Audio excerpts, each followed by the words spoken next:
स्याही सूख नहीं पाती, अखबारों की नई खबरें आ जाती हैं अत्याचारों की। नमस्कार, मैं निधि रतन और आप देख रहे हैं नेशनल दस्तक। आज का ये मेरा वीडियो मनुवादियों के लिए, जातिवादियों के लिए और उन लोगों के लिए जो समाज के ठेकेदार बनकर बैठे हैं, जो कहते हैं कि वर्ण व्यवस्था लागू रहनी चाहिए, वर्ण व्यवस्था के आधार पर समाज को चलाना बहुत जरूरी है। ऐसी ही मानवता को शर्मसार करने वाली घटना हमारे सामने आ रही है गुजरात से। वही गुजरात जिस गुजरात मॉडल का डंका विदेश में बजाने का दावा करते हैं हमारे प्राइम मिनिस्टर नरेंद्र मोदी, और होर्डिंग बैनर पर गुजरात मॉडल को जिस तरीके से दर्शाया जाता है, उसी गुजरात मॉडल में जातिवाद की जो जड़ें हैं वो किस तरीके से मजबूत हैं, तो आप दांतों तले उंगली दबा लेंगे, सोचने पे मजबूर हो जाएंगे कि हम आज़ादी का 75वां महाउत्सव मना रहे हैं, लेकिन आज़ादी के 75वां महाउत्सव में, उस अमृत काल में आज भी व्यक्ति के साथ जाति के आधार पे भेदभाव किया जाता है। मूंछ रखने पे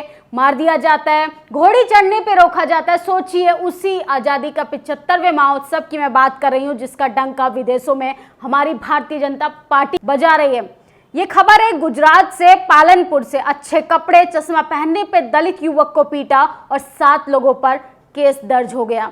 ये खबर और ये अखबार की कटिंग आप देख रहे हैं। इस खबर में जब आप गहराई से जाएंगे, इस खबरों के एक एक शब्दों पे जब आप गौर फरमाएंगे, तो देखिए टीवी अखबार किस तरीके से शोषण करने वालों को दबंग कहकर संबोधित करती है। दबंग किस जाति से आते हैं, उनकी जाति को छुपा लिया जाता है। आज भी बहुजन समाज पे जाति के आधार पे किस तरीके से उनके ऊपर अत्याचार किया जाता है, ये गंभीर विषय है। गुजरात से सोचिए, उसी गुजरात से जिसका डंका नरेंद्र मोदी बजाते हैं और जिसका एग्जाम्पल देते हैं, इस देश को गुजरात मॉडल बनाने की बात कहते हैं, उसी गुजरात मॉडल में जब जातिवाद की जड़ें इस तरीके से मजबूत होंगी तो इंसान और मानवता अपना दम तोड़ते हुए नजर आएगी।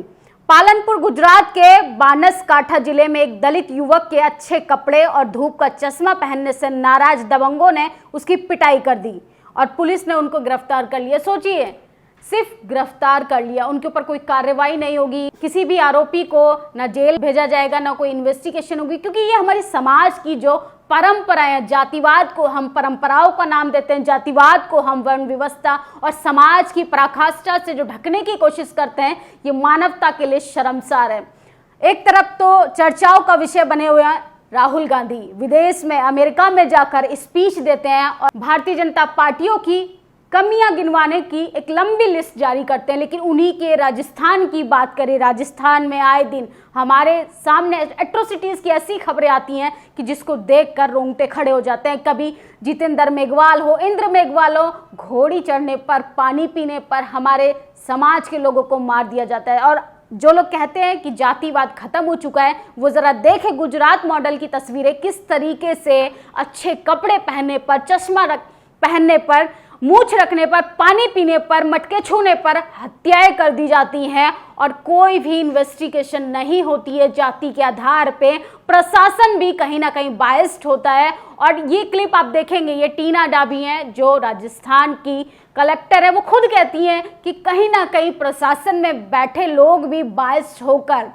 फैसले सुनाते हैं, इंसाफ करते हैं। सोचिए, जाति के आधार पे बहुजन समाज कब तक शिकार होता रहेगा। तमाम टीवी चैनल्स को अगर आप खोल कर देखेंगे, दिन रात हिंदू मुसलमान, लेकिन उन खबरों की तरफ आपका ध्यान केंद्रित नहीं करेगी जो समाज के लिए, मानवता के लिए, ह्यूमैनिटी के लिए जरूरी है, आपके फंडामेंटल राइट्स के लिए जरूरी है। ना संविधान पे बात करेगी, लोकतंत्र की बात करेगी, बड़ी बड़ी लोकतंत्र को दर्शाएगी होर्डिंग बैनर पे, लेकिन सरकारें जमीनी स्तर पर क्या करती है, जमीनी स्तर पर जातिवाद की जड़ें इस तरीके से मजबूत है कि आए दिन बहुजन समाज के, दलित समाज के बहन बेटी, न जाने कितने युवक जातिवाद का शिकार होते हैं और उनके साथ बर्बरता की जाती है, अत्याचार किया जाता है। सिर्फ बहुजन समाज को अगर जगह मिलती है तो सिर्फ पेपर की हेडलाइंस पर। उनको इंसाफ, इस देश में न्याय भी अभी भी उनको जाति के आधार पर दिया जाता है। सोचिए, टीवी अखबारों की भी एक जाति होती है। जिस तरीके से पेपर की कटिंग में आप देख रहे हैं कि शोषण करने वालों को दबंग लिखा जा रहा है।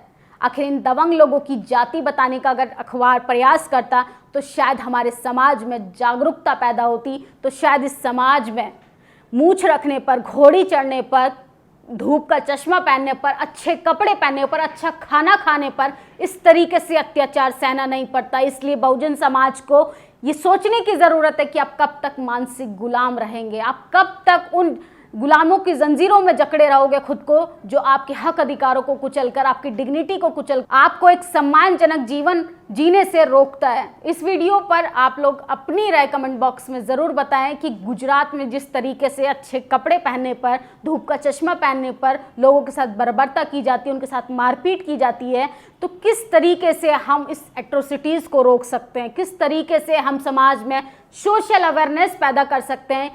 क्योंकि जातिवाद और मनुवादी लोग अपनी हरकतों से बाज तो आने वाले हैं नहीं, क्योंकि कहीं ना कहीं वो समाज का और धर्म का दावा कर कर वो जातिवाद करते रहेंगे। लेकिन बहुजन समाज को ऐसी खबरों के प्रति सचेत रहना चाहिए, अपने अधिकारों के प्रति सचेत रहना चाहिए, तभी आप अपने खिलाफ हो रहे जुल्म के खिलाफ लड़ पाएंगे, आवाज़ उठा पाएंगे।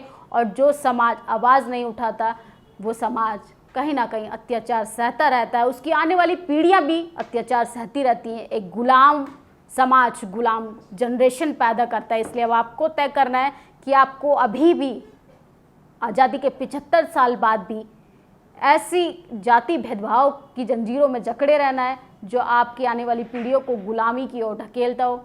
अपनी राय कमेंट बॉक्स में ज़रूर दें। शुक्रिया। नेशनल दस्तक की आपसे गुजारिश है कि अगर इसको बचाना चाहते हैं तो नेशनल दस्तक को सब्सक्राइब करने के लिए रेड कलर के सब्सक्राइब बटन को दबाएं, फिर बेल आइकन की घंटी दबाएं। नेशनल दस्तक को बचाने के लिए बहुत ज़रूरी है कि हर खबर को शेयर करें, लाइक करें, कमेंट जरूर करें।